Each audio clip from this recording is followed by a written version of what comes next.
औज़ुबिल्लाहिमिनश्शैतानिर्रजीम बिस्मिल्लाहिर्रहमानिर्रहीम। अस्सलामु अलैकुम। ये क्लास फर्स्ट मज़मून उर्दू उन्वान सोच हरूफ को जोड़कर अल्फाज बनाइए। यहाँ पे हरूफ दिए गए हैं, उनसे हमें अल्फाज बनाना है। पहले मैं लिखती हूँ स्वाद बे हाय। अगर हम इससे लफ्ज़ बनाएंगे तो लिखेंगे हम स्वाद बे हाय सुबह।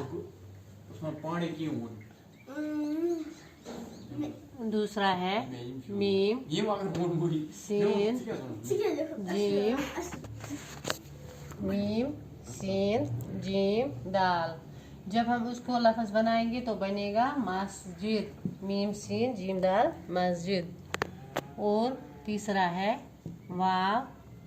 वाव पे पेश ज़ोद, ज़ोद पे भी पेश वाव पेश हूँ ज़ोद वाव पेश जू, बन गया वज़ू। और चौथा है नून, नून पे ज़बर काफ लाम।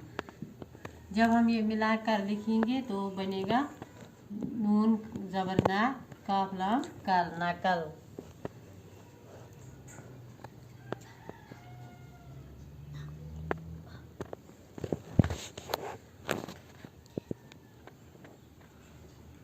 पांचवा है रे पे ज़बर कीफ एन ते।